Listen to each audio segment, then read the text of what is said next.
some guys off the trade board, of course, last week with Lindholm and Monahan getting moved. And so you got the new trade targets came out, and not a big surprise, but the Calgary Flames occupying the top spots, probably not where they want to be as an organization, but Noah Hannafin, 27 years of age, pending UFA, cap hit of $4.95 million. And then Chris Tanev is number 2. He's 34 years of age, $4.5 million AAV in the final year of his deal. Hannafin's age, I would think, would likely make him more attractive to a team, especially if you can re-sign him. But, Chris Tanev is definitely maybe more of a defensive specialist over Hannafin. So, you look at these two teams and Toronto beat Dallas again last night. It's still like that would be an obvious team. Which other teams do you see interested in Hannafin? Oh, I mean, the fascinating part about Hannafin is that we also now have some pretty good indication based on the way his negotiation went of what his market looks like. So no one's really going in blind. I think the understanding was that he was looking at an 8-year deal for $60 million flat, which would be $7.5 a year. Yeah. The Flames put that on the table. They were waiting at the end of the aisle, but he got cold feet and didn't sign it. Yeah. So they're awaiting word this week. It's not a stone cold mortal lock that he gets moved, even though he's the new number 1. But for me, he's the premier defenseman available on the rental market, and he's going to stay there until he signs a new deal.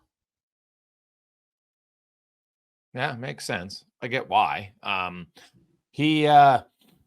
Now we've seen guys come down to the wire, and obviously if he doesn't get a new deal, I'm guessing Calgary's got no choice. They're going to have to trade him. I don't think they'd want to risk having him walk away in the summer like Johnny Gaudreau did for absolutely nothing. So it makes sense in that regard. Now, Chris Tanev, you think doesn't seem like there's much negotiation there. Like Tanev is more of a lock, do you think, to be dealt? Or what if Hannafin doesn't re-sign? Do you think they could pivot and re-sign Tanev instead?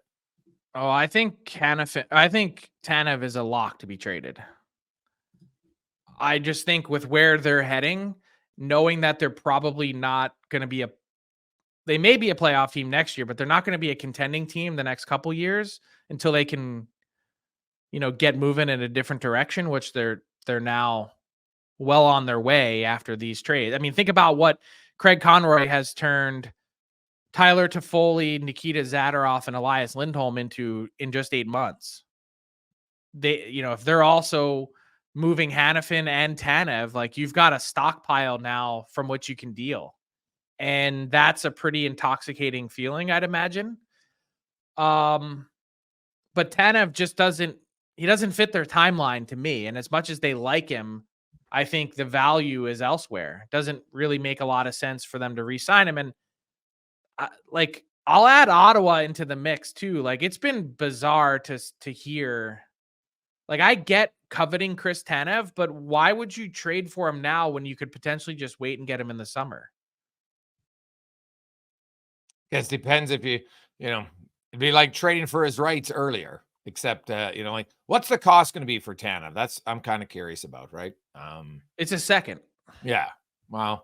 So, we've seen guys in the past, Frank, you trade for their rights a week or two before, and sometimes it's a fifth, sometimes it's a fourth and stuff like that. So maybe if they value him that much, they say, let's just bite the bullet and not risk it. Now, I can see the counter argument say, well, just wait and offer a fifth or a fourth to a team at that point. But I think there's also the risk of if a team that acquires Chris Tanev gets him and they have some playoff success, how guys are like, oh, well, now I've been here for a few months. I kind of like it.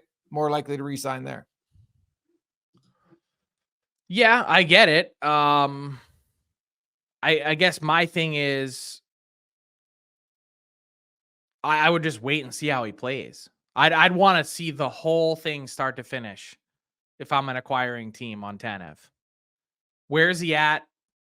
How much impact do you think he can make? And then the next thing is cost, because it's not, even though it's probably shorter term, it's not going to be cheap. It's still probably in the $4 to $4.5 million range a year. Like I don't think he's not at the point in his career. He hasn't made a pile of money like Mark Giordano where he could sign in Toronto for minimum or $900,000. Can't walk away from that extra coin on a year-to-year basis. I just think Calgary's in such an enviable position to be in. You've got the potentially best rental defenseman, then the next best rental defenseman in Tanev. And I wonder how much the Shillington return has changed their perspective a little bit when it comes to Hanifin. At the time that they offered Hanifin in October and were close to signing him, Shillington was in the country, but not anywhere close to coming back to play.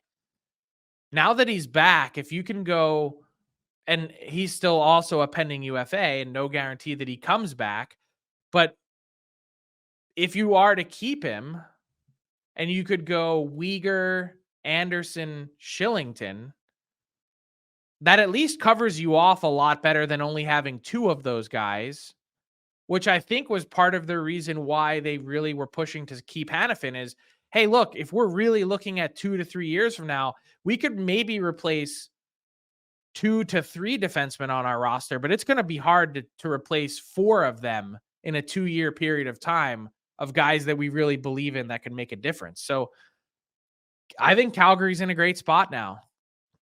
They could keep Hanifin and they're well solidified for the future. And if not, they're going to get a haul. He's by far the most impactful rental defenseman available.